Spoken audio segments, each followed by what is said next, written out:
Welcome to the Contrarians and to a Dark Horse Special Edition panel. What we are looking at tonight is Guns N' Roses' Chinese Democracy from 2008. You should ask, what is the Dark Horse Special Panel Edition? Well, this is where we look at an artist's catalog, and we might look at, let's say, an album from maybe middle of the road, or an album that's not considered a classic, or maybe it's a dud record from a band. Tonight, we've got a panel that's going to look at this. And like I said, we're looking at Guns N' Roses' Chinese Democracy from 2008, which was the sixth studio album by Guns N' Roses. It was released November 23rd, 2008 by Black Frog and Geffen Records. This was also the first studio album since the covers album, The Spaghetti Incident from 1993.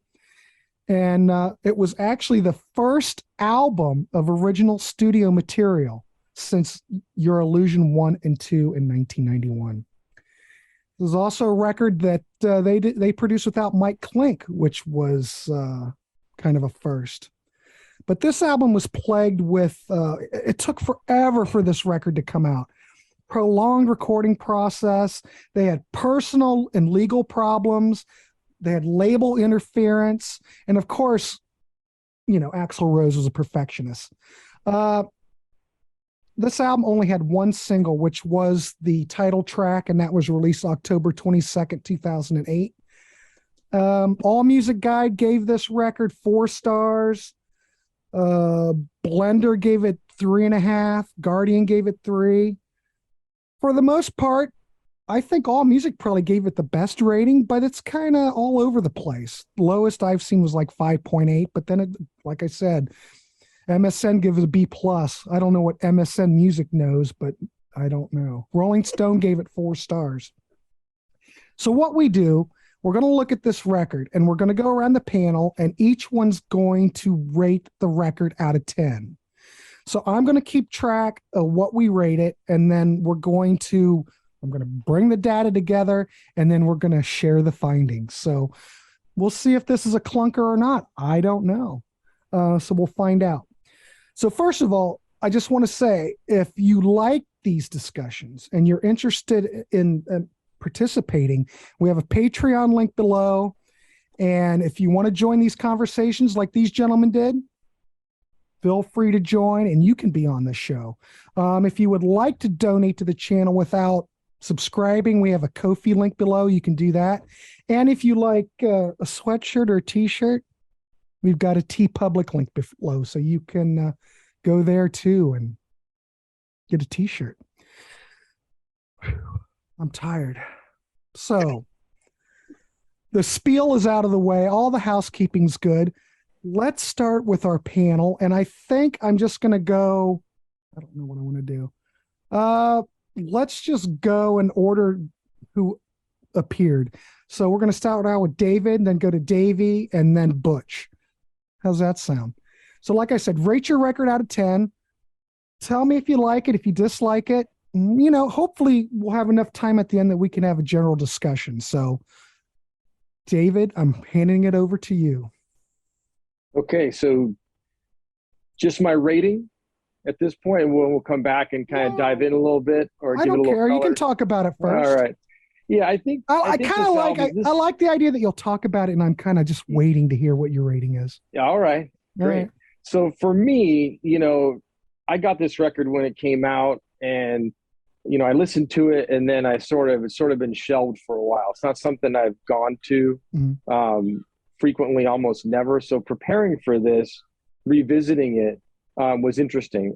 It's aged in some ways better than I remember for me. And I think it's sort of, there's a lot here. I think that this album has, and I think, like you mentioned, I mean, it was in some level of production for 8 years. I think it costs $13 million to produce. I think it's still the most expensive record ever made. And I think this is what happens when you give an artist like Axl, who is, a genius in some ways, maybe to his own detriment, certainly a perfectionist, like you said.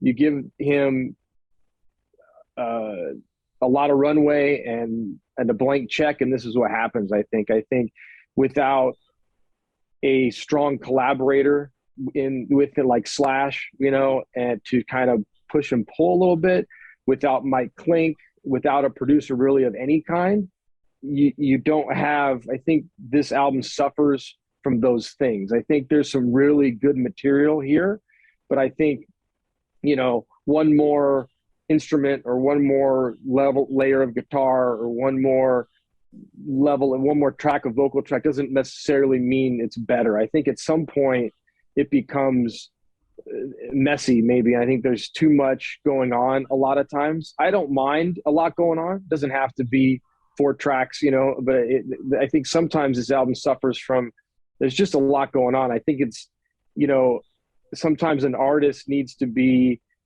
told when to stop. I think, any artist, any album, they'll always go back and say, I wish I would have done this different, or I would have done that different, no matter how great the album is. I think, they'll, interviewing, talking to artists, they'll go back and say, hey, I would have done something different on that song, or I would have tweaked that different, or this mix. And, but at some point you got to say stop. And I think there was nobody to say stop. There was nobody to say, we're not spending any more money. There's nobody to say, here's your deadline. I think they, in addition to the time and the cost, I think this thing was recorded in 14 different studios and 12 different band members, not including all the additional musicians that funneled in and out. And so I think that all, makes this album what it is. I think it's very different stylistically. I mean, some of these songs to me feel industrial, almost like a Nine Inch Nails thing. I don't know what Axl's doing with his vocal. And other songs sound like Guns N' Roses. It doesn't have to be. I don't need Appetite for Destruction Part 2, but it definitely seems like they sound like an evolved version of what Guns N' Roses might be doing at that time. I think evident that some of these songs are good is that some of them are played in Guns N' Roses set today. I think between 1 and 3 songs on any given night, and Slash and Duff have kind of made them their own in a way. And if you don't know any better, they fit in the set fairly seamlessly with the rest of the material. They're not, songs like Sorry or Better, and the title track comes up a lot. And I think they fit. They don't they don't stand out as much. And so I think that goes to show that some of these songs really are probably good Guns N' Roses songs. And some of them just get buried in all of that layers of experimentation. I really like songs like the title track. I think the riff at the beginning is strong. Very Guns N' Roses, really cool.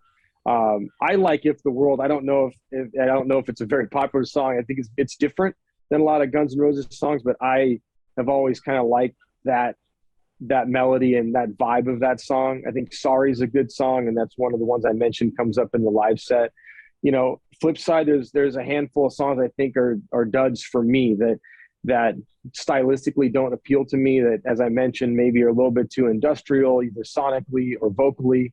And I feel like in addition to this album being so layered and so deep with instrumentation and vocals and experimentation, I think it also is perhaps too long. I think you can probably shave off 3 or 4 of these tracks and can consolidate it a little bit. And it's probably, to me, a better overall record. I think there's a little bit of fluff and filler and stuff that probably doesn't stand up, that maybe are good songs if they maybe appeared on a future record with some more time to work them out. I think that it's just a lot. And I think, some of which I think some people mention with the Illusion records, like some people mention, hey, if you took those 2 records, you can make one really, really strong record out of it. And I think that this is a little like that. I think if you were to subtract some of that and consolidate it a little bit, I think it's a really good record at its core. So I'll stop and I'll let somebody else jump in. I'm giving it a 6, strong 6.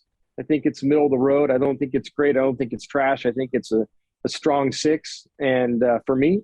And with that, I'll pass it along. Well, I'm just curious. Does anybody know okay, it came out in 2008, but how long had they been working on it prior? Do we actually have a date? Yeah, it was supposed to be 99. Yeah, I think I had in my notes Oh 8 years God. that Um, was in for some type of production, but I could be wrong. That And was how just my much, notes. and remind me again, how much money did they spend on this record? well, 14 million before Geffen stopped paying. Yeah. But the first track from the sessions was used in the Arnold Schwarzenegger movie End of Days. It's not on the Mhm. album, and that was December '99. So shows you how long. It's just amazing. But, it came out. We got it. It's all good. All right, David, thanks so much. Excellent review. I appreciate it. Davy Gallagher, how do you look at this Guns N' Roses record? This Guns N' Roses record, Yeah, yay! Change yeah. the music. So do you ever have that thing where you see an ex of yours and you didn't have a particularly deep relationship, but then you think, I think I missed out there. It's exactly how I've been feeling all week since you said to me you should come on and talk about GNR when we had a chat on your Mhm. channel, Grant, in Grant Rock Warehouse. Like, subscribe. Thanks for the plug. Thank you. You're most welcome. And I went back and listened to it, obviously, and I was like, wow, this is a lot better than I remembered, and a lot more memorable. A lot of it came flooding back. Um, it was supposed to come out again 1999, then 2000, 2001. So I'd have been 14, 15, 16. And I remember being incredibly frustrated at that age that it wasn't, in a lot of ways, Grant, in a lot of ways. But certainly this album wasn't coming out Mhm. because I loved GNR at the time. In retrospect, I am so glad it didn't come out in that period because I can only imagine what those sessions would have given us when Axl was having to compete with the Limp Biscuits, the Cradle of Filths, the new metal scene. No. I'd much rather that Guns N' Roses just skipped that whole thing and came back afterwards.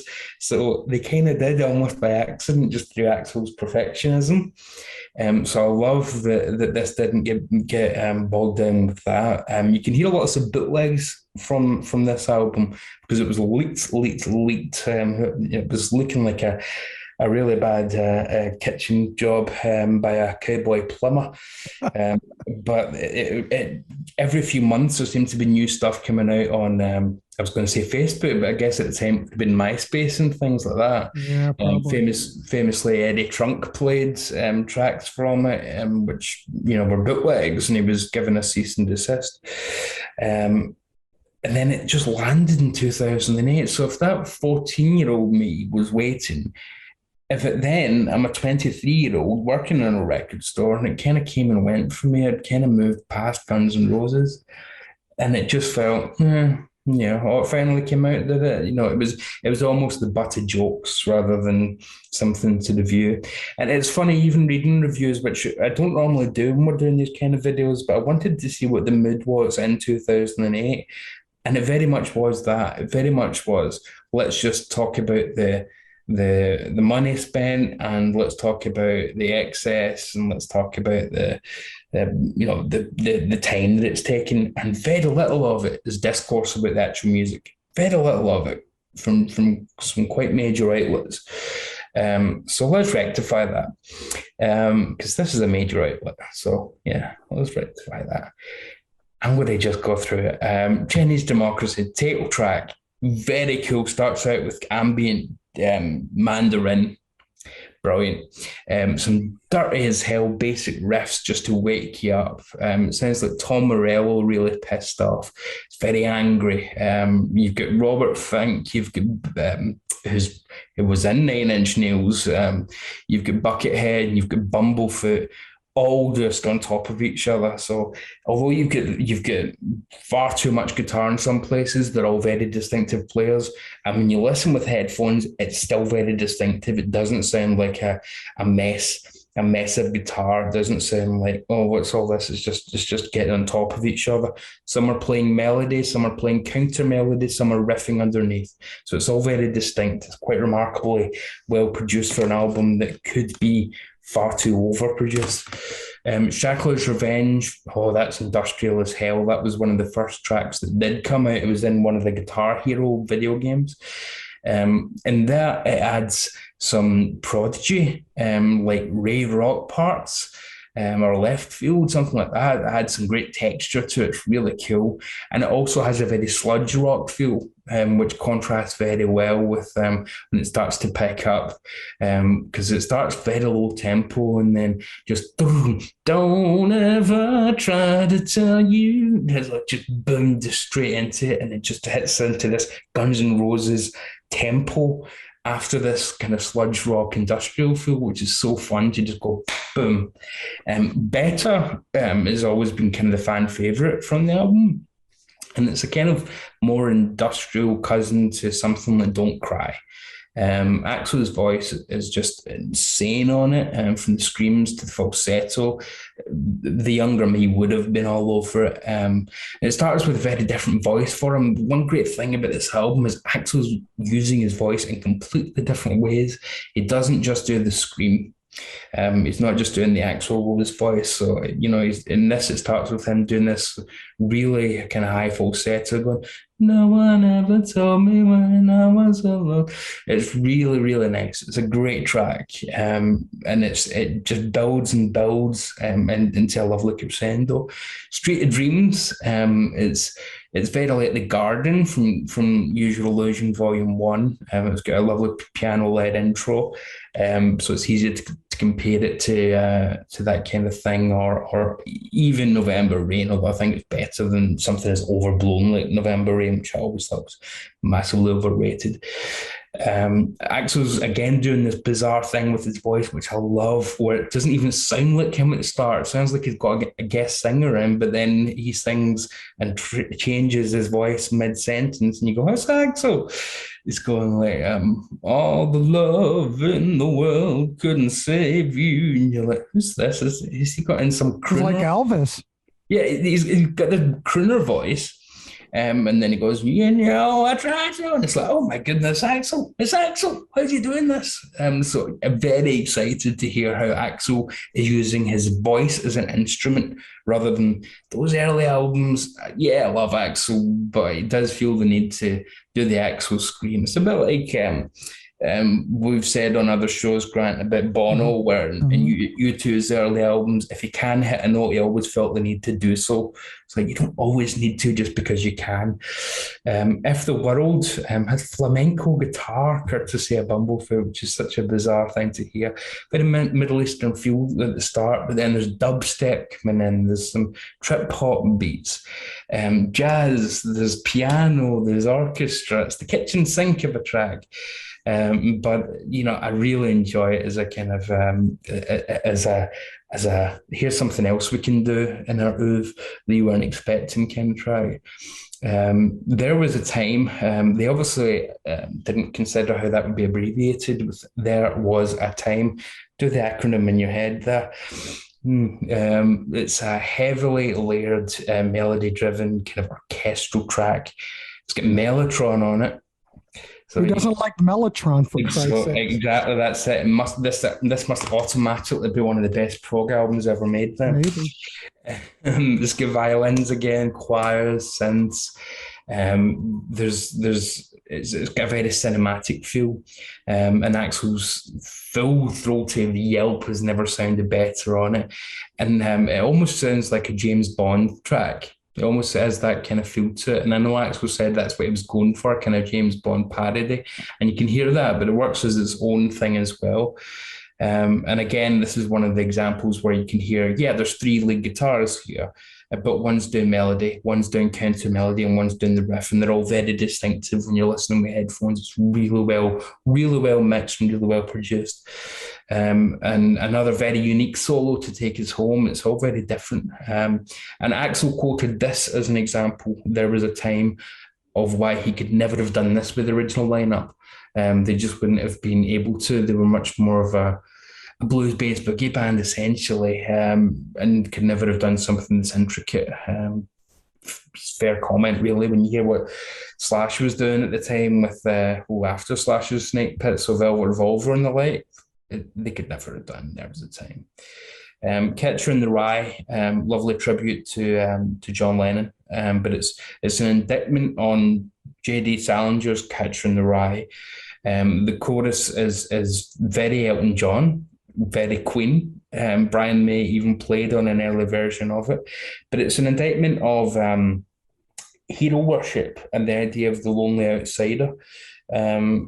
Because Mark David Chapman obviously was obsessed with Catcher in the Rye, and that was his book, and he said he was inspired by Holden Caulfield, the main character. So Axl wanted to kind of make a track condemning the idea of the lonely outsider and saying, no, we should embrace the outsiders, and maybe then we wouldn't have so many going astray and doing things like Mark David Chapman did in December 1980. So it's it's quite a different way to look at the John Lennon murder, which I'm all for. That's interesting.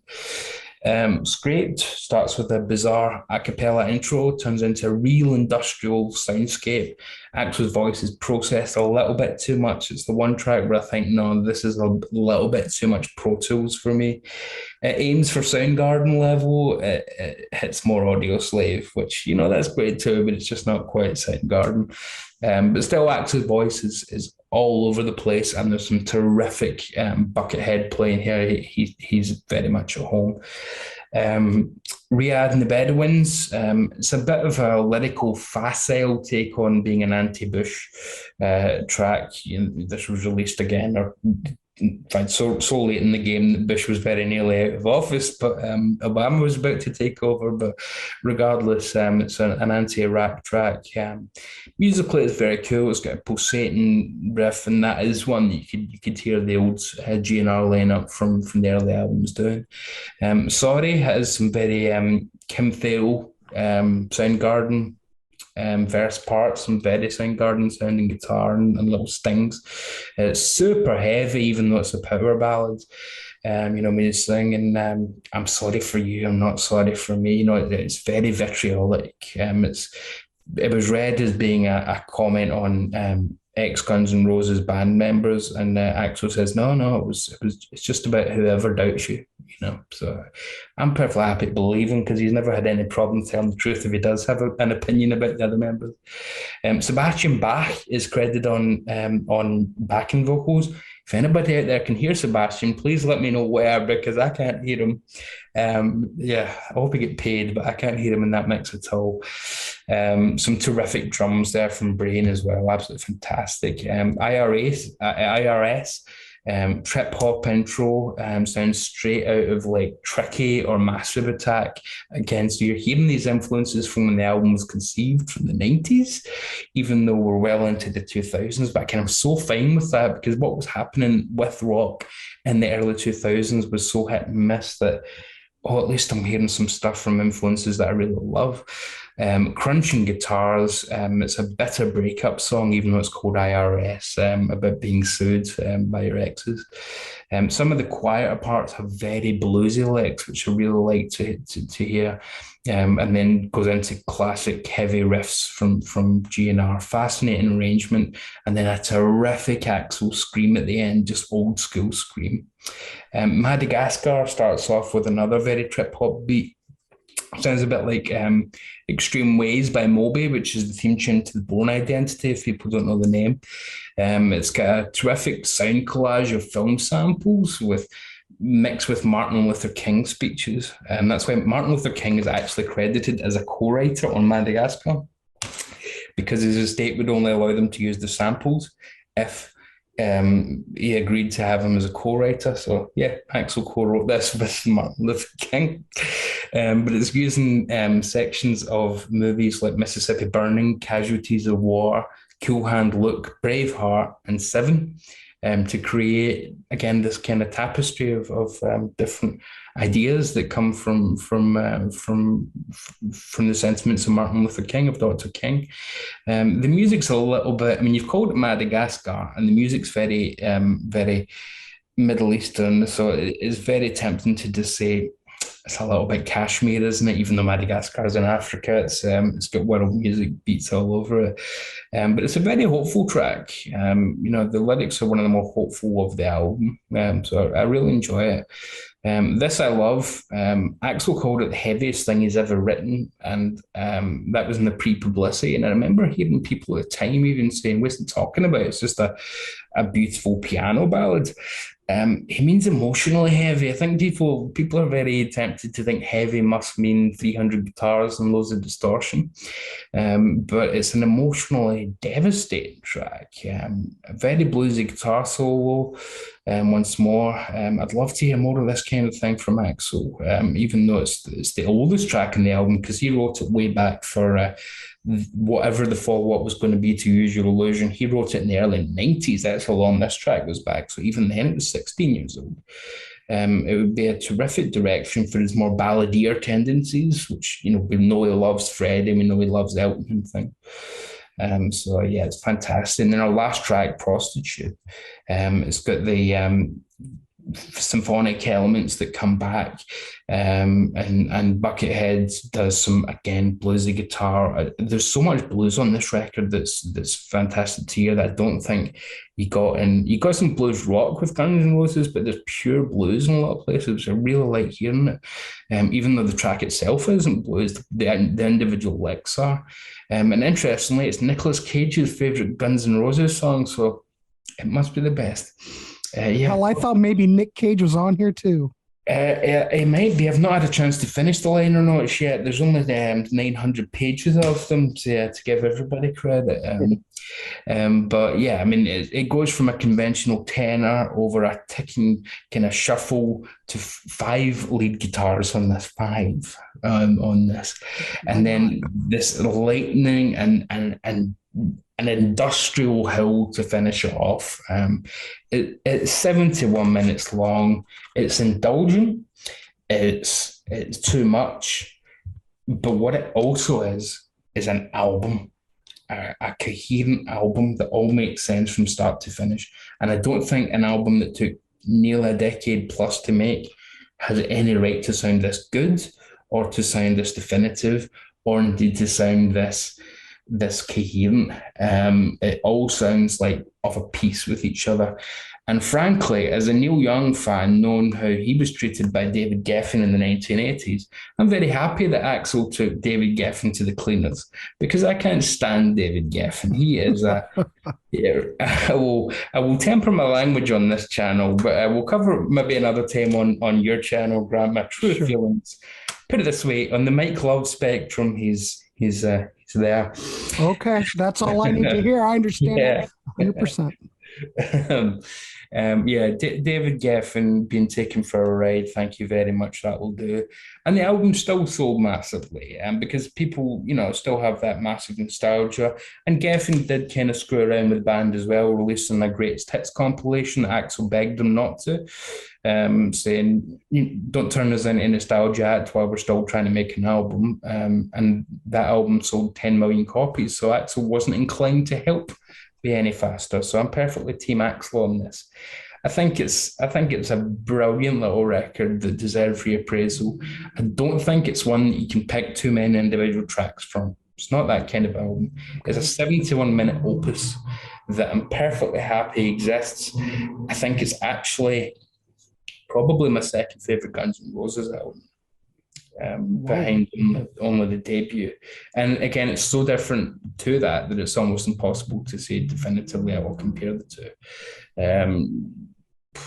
Ratings, how do you compare to that debut? I mean, the debut. Well, you don't have to compare to the debut. Yeah, you can look at this. Well, up to you, however you want to do it. Yeah, I mean, the debut. I mean, it's obviously a mainstay of rock music, regardless of whether people like it objectively, subjectively or not. Constituent parts that I absolutely love. I'm going to give it a 9 out of 10. I'm going to give it a 9. Holy mackerel. Okay. And I think it deserves a lot more love and a lot more respect now that we've moved so far away from all the BS and so far away from all the... Yeah. Don't believe the paper, just believe the album. Okay, so for the record, 9 or a 10? Pick 9. One. A 9? 9. Well, it's not 10. There's too many little flaws for it to be a 10. Okay, a couple questions. For one, I really enjoyed your review. I think it was very enlightening. The way you portrayed it makes me want to go and listen to it. Mm-hmm. And I'm going to assume that based on your review, you would have, this isn't a record where you can take it apart and listen to parts. Do you think this is an album that you would want to listen to as a whole piece? Yes. And does it work as a whole piece for 71 minutes? Yes. You know what I mean? It yes. does.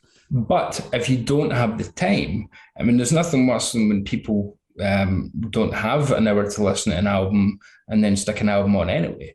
If you don't have time to watch Gone with the Wind, then don't put on a 4-hour movie. It's one of those kind of, you need to know what you're getting yourself in for. Okay. It's deep and involved. It doesn't have instantly pullable singles. It doesn't have your November Rain that would have been, cheesy as I think it is. It doesn't have that. It doesn't have Welcome to the Jungle or anything like that kind of early stuff. It's a more mature sound in every way possible. There's a couple of things. You could take out Better, Street of Dreams. You could take out Catcher in the Rye, but I don't think you get the full benefit of what Axel, and believe me, it's Axel. I don't think you get the full benefit of what was in his head. And for every complaint that, it's too much, it's too dense, there's too much going on. Well, people could say that about Phil Spector too, but that's the wall of sound for you, isn't it? So to me, this is Axel's wall of sound. And we can still go back to those early albums. That's fine. But I'm just glad that this exists in the canon too. I mean, I've never read anything about it, but maybe that's what Axel's trying to go for, that whole Phil Spector, real thick, rich wall of sound. I don't know. Wouldn't be surprised with, again, the Freddie love and the Elton love, you can imagine that. I mean, there's parts on it that sound like Goodbye Yellow Brick Road for a moment or two. It's just, you can hear the influences. You can definitely hear a lot of Nine Inch Nails, as David said, industrial sounds. Mm-hmm. But again, that's not coincidence because Robin's on the album. I mean, so these things are all intentional. So I'm perfectly happy with what we ended up with, removed from the hype. So I've got a question for everybody because I don't want to forget my thought. Anybody can jump in on this. You mentioned the industrial aspects. Mm-hmm. You mentioned jazz. You mentioned all these different genres that are pulled. Well, you know what I mean. It's in there somewhere. All these different influences, all these different genres that are just kind of, it's like a melting pot. Do you think that, how does this album, based on that, how does this album age today as opposed to when it was released? I mean, could it come out today? Has it aged well? I'm just curious. And then we'll jump to Butch. Just throwing it out to the group while I'm thinking about it. I think it's aged well. I think that probably better. I think to Davy's point, I think that the album when it was released suffered from just the hype, all of this anticipation, and all of this mystique, and there was just too much drama around it, and everybody loves to watch the car accident, right? And so everybody's following the narrative, and it's about this person's in, this person's out, this guy's playing guitar in a chicken coop, and this guy's now he's out. All this is happening, and what's lost is the music, and what's lost is the album itself. And so to Davy's point, the reviews are talking about how long it took, how many people played, how expensive it was. And nothing, I think, with that kind of anticipation or that amount of hype, it was never good. No matter how great or not great it was, it can't live up to that artificial hype of this thing, this enigma that's what's Chinese democracy. And here it finally comes out, and it's really impossible for it to live up to the hype in the moment. But given the benefit of time and revisiting, like I said when I started, revisiting this record, I'll probably listen to this record more often now going forward than I did in the last 10 years, because I listened to it, came out, whatever, I was in a certain place and maybe I shelved. But I think I'll definitely listen to this more than I have in the past, recent past, because just revisiting, I think it has aged well. Excellent. Sorry, Davey, I stepped on you a little bit. No, you said it perfectly, and I'll agree with absolutely every word, and then we can give some time to Butch because I think I've spoken enough. That's all right. We're just having a discussion. It's all good. Butch, I'm turning it over to you. What's your take on Chinese democracy? Well, let me give you like just a little bit of history about my history with this band, Sure. which it probably is really the namesake of the show. It's a contrarian viewpoint. Is that I was never a huge Guns N' Roses fan, and I don't know if it was it's one of those things. Yeah, I had a best friend in high school, and when we first, we were into the same music. We both liked metal. And for a long time, we were into the same stuff. And then after a while, it was like you kind of got to these things where there's certain albums that he would play all the time that I think like that after a while, I was like, oh my God, do we have to listen to that again? And I think it was the same, he'd be like, do we have to listen to another Kiss record again? So, and for me, like the two records with him that were constant in his tape deck were Guns N' Roses' Appetite for Destruction and Operation Mindcrime. And as far as GNR went, like I did like some of it when it came out. It never really caught me the way it was catching other people, although it was kind of cool. I got to see them before they did that the show from the Roxy in New York that they aired on MTV. I think it was the Roxy, wasn't it? I don't know. They did like a short little tour. They played in Allentown, Pennsylvania, the area where I grew up. So we got to see them in a club as the band was starting to crest. So this was exciting. And it's one of those things that's like, even though I was never a huge fan, it's still really cool that I was there for a moment in time where a band that was about to just totally explode was playing in a club. And I was about 10 feet back from them with my buddy. Now, unfortunately, I thought they were terrible that night, and that kind of like cemented it for me with them. I mean, I have to give credit where credit's due. I like Appetite. It's an important record. It opened a lot of doors for bands. It's integral to the history of hard rock. I mean, I could never use the term overrated with it, because how can you overrate a record that was that important in rock music history? That being said, at the end of the day, that record's like a 7 for me, as opposed to most people like that I'm buddies with that would like, yeah, it's a 10, it's a 9. So starting from there, like I never really got into Use Your Illusion. Neither of those records really caught me. Same with Lies or any of that stuff. I've never been a huge fan. I never got swirled up in the hype. So, and this record came out, honestly, I remember seeing it in Best Buy because they had that exclusive here. I remember that. And I just remember like chuckling, thinking like that album's got to suck. Like I'm not even going to bother listening to that. And that's what I like about this channel and doing these shows is I'm like, well, this gives me an opportunity. I'm going to listen to that record and I'm going to see what I think of it. And I have to tell you, I've been spinning the hell out of it. And I love this. I love this record. And I know it's not a,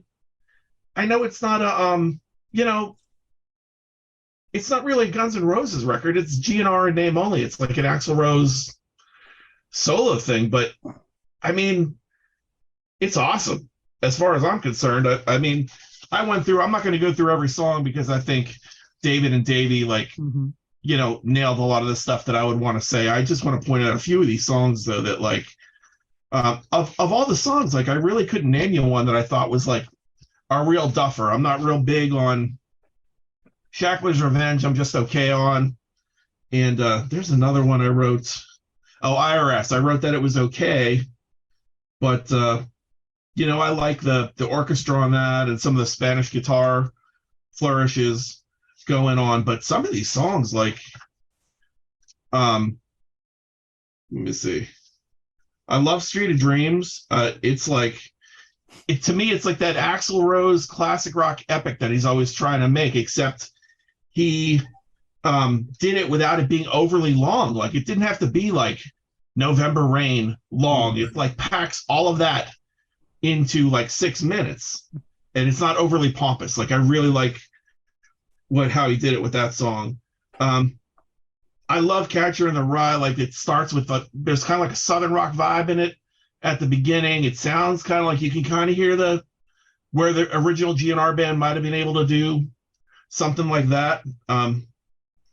You know, Riyadh and the Bedouins, there's that slinky guitar riff in there that's total, you know, it's maybe one of the few spots on the record where you hear it and it immediately connects to the old Guns N' Roses. Like you've heard that style of riff from them before, and it's really cool. Sorry is the track for me. This is like, to me, it's like Guns N' Roses meets, Davy said Soundgarden. I thought of Sabbath on that chorus is just so heavy. I love it. It's moody. It's spacey. During the verse, and then that chorus just crushes your face. Like it's that song is unbelievable. And then this I love. I thought the same thing as you know, Street of Dreams. Like again, it's kind of like a November's Rain type of vibe, but it's not long and boring. And you know, like I hear November's Rain, and I you know, all I can think of is how it just sounds like a guy that's trying to write Freebird or Stairway to Heaven.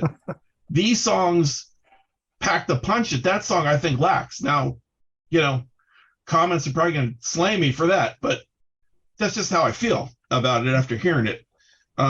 Prostitute I think is cool. I love that pre-chorus on it into the chorus section.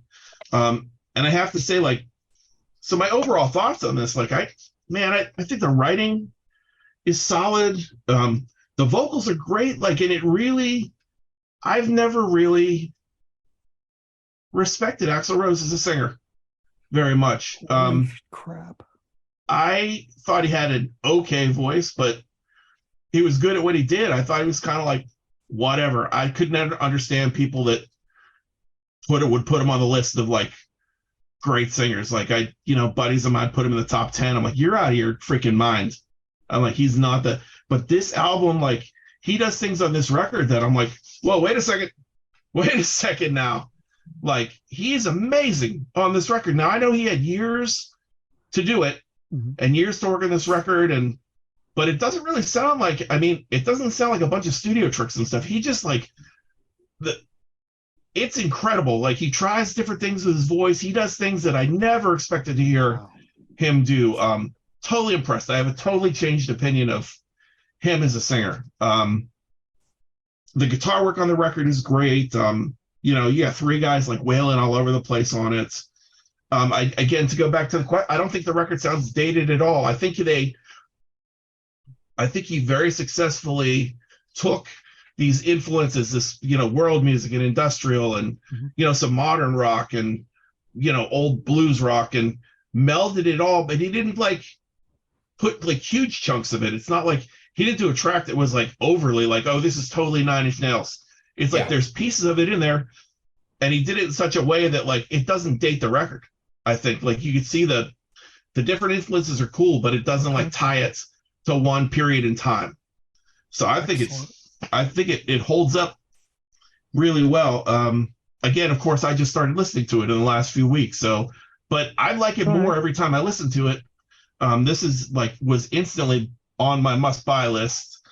I think it's ambitious, well-written, well-played, well-sung, well-recorded. And honestly, to be like super contrarian about it, well, first of all, let me just say that I think a lot of the things I criticize Axl for over the years, like his, being kind of narcissistic and, his being a perfectionist and being so nitpicky and not just like being able to rock and let it go and stuff. Like a lot of those things that I would have made fun of him for, I think are the reason this album is as good as it is. So it's amazing to me. And I agree. I think I think you have to listen to this as a full album. I think the songs individually are great. I could see listening to Sorry by itself, but really I think the best way to listen to it is put it on and vibe out to it. Like it just all works together. I couldn't see skipping a song. Like that's how I've been listening to it. I just think it's an amazing record, and I think maybe this is their best record, honestly. That's just me. I mean, I didn't start like from a position of being a gigantic GNR fan. So for me, this record's new to me too, but I'd probably listen to this. I'd reach for this more than Appetite. Holy crap. I'll give it a 9 out of 10. Okay. And let's do that. Wow. I'm totally blown away. I must say, Butch, coming into this, and I was on the other Guns N' Roses panel back in the day, and I kind of wish I would have heard this record prior to doing that show. But this is putting me in a totally different light of Axl Rose, because I thought he sounded like he had stepped on a dead cat. So I'm kind of blown away. That's what I always thought of his singing. I thought he's a kind of like a two-trick pony. He did that, I get up around 7, the low thing and the high screech, and that's all he had going. Right. But I mean, okay. he's good. He's got more talent, like vocally, than I ever would have given him credit for. I will always admit, like, if I change my opinion on something, I have to like say, like, wow, it really like swung me around on him. I don't know how much of it he could pull up. I haven't seen him live since '87, so but on this record, he's godly on the record. It's an amazing vocal performance. So would either of you, if let's say someone's getting into Guns N' Roses, would you still go to the debut? I don't know, maybe David, would you still go to the debut? Because you gave it a 6. But Butch, I'm going to assume you would probably recommend this record over anything, maybe. Well, I mean, honestly, I'd probably still recommend going to Appetite. It's the classic record. Okay. The general person like trying to get into Guns N' Roses, I mean, Let's go to that. What they're known for, and I think this is a lot of people that are willing to get together on YouTube and spend time talking about music to this level. I think it's a more challenging record, and I'm not saying that people that are just into music can't appreciate a challenging record, but I think a lot of people just want something that kind of rocks, and I think this has it. You need more patience for this record, and that's something that I think, so that I would drive them towards the early record. Appetite's the classic. I mean, just because everyone thinks it's one of the greatest rock records, just because I think it's a 7 doesn't mean that that wouldn't be I'd still have to recommend that one. Okay. But I would push this one, but that'd be where I'd start. Okay. Yeah. I agree. I think if someone was getting into Guns N' Roses, I think you start with Appetite, right? I think maybe Butch said that this album, the Chinese Democracy record, feels more like an Axl Rose solo project as opposed to a Guns N' Roses record. I mean, certainly with his vocal, you have elements of Guns N' Roses here, but if somebody is this a Guns N' Roses record in anything other than logo? You could almost play this against Appetite, and somebody might think it's two completely different bands. And other than Axl, it is two completely different bands. Right. I'm always on the opposite side of that argument, because Grant, on your channel recently, we covered The Clash, Cut the Crap, where Joe Strummer's the only member of The Clash on the record. But it's still a Clash album because it says The Clash on the front, so you have to take it as part of the canon, for better or worse. And believe me, for worse in that case. But for better in this case, because it puts a capper on Guns N' Roses' studio career thus far that original band just could never have done in a million years. And the evidence is there by the fact that look at what they were all doing individually apart from Axl, and it's not a million miles away from what they were already doing. And I love, believe me, my favourite member of Guns N' Roses has always been Izzy Stradlin, and I love his solo works. I find Slash to be the most unambitious. I think he's easily the most, crowd-pleasing type of musician in the band, and makes because of that, makes very mainstream rock music that just doesn't do anything for me. It's good to see that the guys have all made up, and we've got a relatively stable lineup of GNR that seem to actually turn up for shows on time these days. But perhaps the most odd thing about this whole lineup is that within 8 years of this release, Axl would be the lead singer of AC/DC, and Bumblefoot would be the lead singer of Asia. Yeah, I saw Bumblefoot do it. I saw them on that tour. Bumblefoot was phenomenal. Yeah, and he's only just missing this tour, but he says he'll be back for the next one. They've got a new singer, but he's been there for 5 or 6 years. He was great. He was absolutely great. What do you do after this? One of you join AC/DC and one of you join Asia? So, Davy, real quick, which is your favorite Guns N' Roses drug? Wait a minute. What is your favorite drug-addicted member of Guns N' Roses? All of them. Okay. Because we're all in everything, so, Mine's Steven Adler.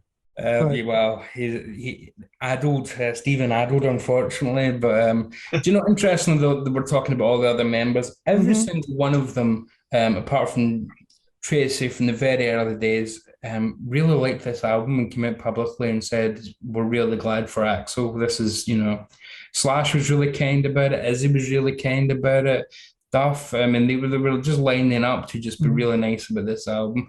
And I think it was those small bridges that allow us to, these days, with more mature band members, drug problems long gone, to actually be able to see, my goodness, this is pretty much the classic lineup of Guns N' Roses once again, because you couldn't do this on stage anyway, so it's fine. So it's, people want to hear Mr. Brownstone and whatever. That's great. So it's great. It's great that this helped in a small way to mend some bridges and GNR back. But I don't know if they'll ever release another studio project. If they don't, I'm perfectly happy with that being the last thing. So, although I don't think David Geffen will fund it, but I doubt it. Well, we need like a drum roll, but the results that I've gotten, everyone, the average would be an 8 on this record. So there you go. Doesn't look like it's a dark horse record to me. After this show, it looks like I'm going to have to check this out. Yeah. Maybe I've been looking at Guns N' Roses wrong the whole time. I don't know. Yeah, if you come from the other direction, yeah. I was surprised. I'm a member of a Facebook group called Melodic Mafia, and it's an AOR, a melodic rock page, and I put a post up about this record asking what people thought, and I thought for sure everyone was just going to shit on it. It was like, man, I'd say about 40% said they actually love the record. And then you had a bunch of people that liked it a lot, but thought, maybe, it's more of an, the comments like it's more of an Axl solo thing, or it's overproduced. And then, you had a percentage too, 20, 30% or whatever that, were like, it sucks. I'm just dismiss it. But I was surprised at how many people actually, I was prepared to see people say they didn't care for it at all, because a lot of these bands that did records where the band is more modern sounding, like I get into it with people all the time about Skid Row Subhuman Race. Like I think their best record. That's a good record. I love it. And Carnival of Souls, like I love that. And so when a band goes modern, like people aren't usually too thrilled about it. But this one I was surprised. I'm just, another quick question before we wrap this dog up. Do you think that if this would have been released as an Axl Rose solo album, do you think that probably would have helped it as opposed to putting it under the GNR brand? Because no, I don't know. They managed to pre-sell 2 million copies to that supermarket that you mentioned in America, and so much of it was already sold in advance, even though there was a lot of money to recoup. And part of the deal was that if it wasn't delivered at a certain time, then Geffen could do the greatest hits set, blah, blah, blah. So without this being a GNR album, Axl would never have had the leeway to be able to do what he had in his head anyway, and it wouldn't have been anywhere near this. So. Okay, gotcha. That makes sense. All right, gentlemen. Well, like I said, we gave it an 8. Is this a dark horse record? I would say, based on the panel, it's damn near a classic. It's a thoroughbred. Mm-hmm. Yeah. So I'm assuming everyone in the panel would say, if you're going to look into it, definitely look into it, check it out. You may really like it. I mean, the album cover I think is horrible, but try to get past that. Yeah, what a dumb cover. Anyway, all right, there you go, kids, at 8. So if you like this content, like I said, check out the links below. I want to thank David, Davy, and Butch tonight. Who knew this would get such a great review? Contrarians, you never know. All right, gentlemen, I want to wish you good night, and thanks for coming on. So please you know all what to do, kids. All right, good night. Good night. Cheers. Pleasure spending time with you guys. Hey, it was as fun. always.